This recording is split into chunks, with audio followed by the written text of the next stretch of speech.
Hello students, how are you all. I hope कि आप सभी बहुत अच्छे होंगे और आप सभी ने जो पिछला चैप्टर है वो अच्छे से कंप्लीट कर लिया होगा।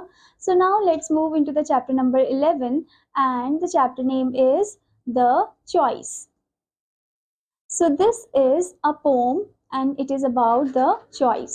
So now student, मुझे पता है कि आप सब बहुत ज़्यादा क्यूरियस होंगे, ठीक है। तो चलिए जानते हैं इस पोम में क्या क्या बात हुई है। So let's recite this pome. आप यहाँ पर देख सकते हो, आपको यूएफओ भी दे रखा है इधर, ठीक है। कलरफुल यूएफओ दे रखा है आपको, अनआइडेंटिफाइड फ्लाइंग ऑब्जेक्ट आपको दिया है, ठीक है। So now let's recite this pome. They were landing and the great thrust pressed like magnetism on their bodies. The great ship hovered, then slowly dropped on meadow grass. अब उसके बाद बोला है कि वो लैंड कर रहे थे। कौन लैंड कर रहे थे? एलियंस लैंड कर रहे थे। एंड द ग्रेट थ्रस्ट, और उनकी व्हीकल से ऐसे थ्रस्ट आवाज सा आ रहा था, ठीक है। प्रेस लाइक मैग्नेटिज्म, ऐसा लग रहा था कि प्रेस हो रहा है जैसे कि मैग्नेट होता है, ठीक है, on their bodies.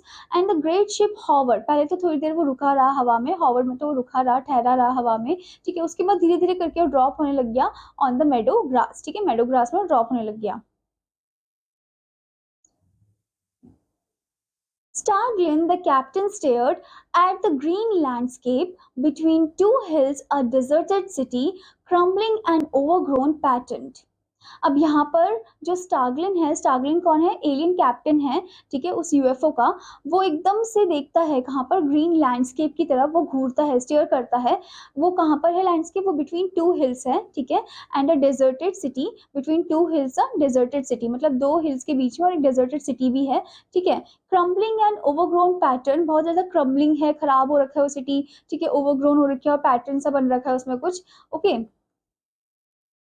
The scanning screen, the dials on a blue screen indicated no human life present. अब स्कैनिंग स्क्रीन जो है वो पूरा स्कैन कर रहा है उस प्लेस को। जो डायल्स है ब्लू स्क्रीन में वो इंडिकेट कर रहे हैं कि यहाँ पर कोई भी ह्यूमन लाइफ प्रेजेंट नहीं है, कोई भी ह्यूमन बीइंग नहीं है यहाँ पर, ठीक है। Sunken, the celestial geologist, smile over his captain shoulder. अब एकदम से संकन जो है, संकन कौन है? दूसरा एलियन है जो कि एक सेलेस्टियल जियोलॉजिस्ट है, ठीक है। वो एकदम से स्माइल करता है over that captain shoulder. Okay, you were right, said Starglin. They must have been very aggressive people. What was your main source of information? अब यहाँ पर वो बोलते हैं, स्टार्गलिन बोलता है कि तुम सही थे, ये जो ह्यूमन बीइंग थे ये काफी ज्यादा एग्रेसिव पीपल थे। देखो उन्होंने क्या हाल कर दिया प्लैनेट अर्थ का, ठीक है। What was your main source of information? तुम्हारा मेन सोर्स ऑफ इंफॉर्मेशन क्या है? वो पूछते हैं संकन से। The great meteoroid which broke from Earth in 2048 AD, we took it to Station Z and examined it. It told us everything. अब यहाँ पर वो बोलता है कि जो ग्रेट मिट्रियोर था वो एकदम से अर्थ को हिट करता है, ठीक है। और कब अर्थ को वो हिट करता है? कौन से ईयर में? 2048 एडी में, okay. We took it to station जी, हम इसको ले गए थे, मिट्रियोर को लेकर गए थे स्टेशन जी में, ठीक है। और हमने वहां पर एग्जामिन किया बहुत अच्छे से। तो उस मिट्रियोट के टुकड़े ने हमें बहुत कुछ बता दिया, ठीक है। यहाँ पर वो बोलते हैं व्हाट आस्क्ड स्टार्जलिन। अब यहाँ पर स्टार्जलिन पूछते हैं क्या? They were allowed to choose between good and evil, fools, muttered Stargling. मतलब इन ह्यूमन बीइंग के पास चॉइस था, वो गुड और इविल में से किसी भी एक को चूज कर सकते थे, गुड को चूज कर सकते थे। पर यहाँ पर ये तो ह्यूमन बीइंग क्या निकले? बेवकूफ निकले, फूल निकले, बुद्धू निकले कि इन्होंने ईविल को ही चूज किया। यानी कि उनको इतनी अच्छी नॉलेज थी, इतना अच्छे से पता था कि हाँ उन्हें प्लैनेट अर्थ को बहुत अच्छे से रखना है, बहुत अच्छे से संभाल के रखना है, ग्रीनरी फैलानी है उनको, ठीक है। पर देखो कितने बुद्धू है, कितने बेवकूफ है कि इन्होंने तब भी ईविल को ही चुना और अपनी लाइफ को अपने हाथ से ही डिस्ट्रॉय कर दिया, ठीक है।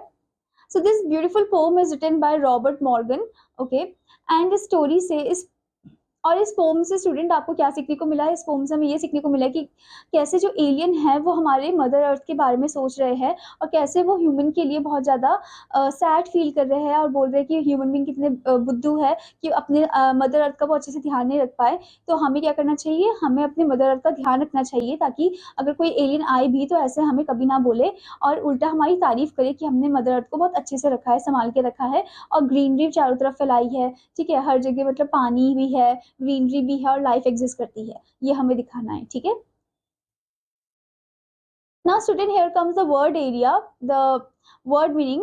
First one is thrust. force produced by an engine. Next is magnetism, attract things. Next is hovered, stayed in the air in one place.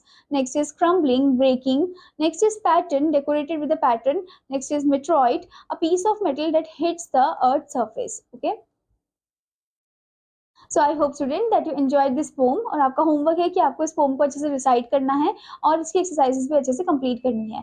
Now I will meet you in another class. Student take care. Bye bye.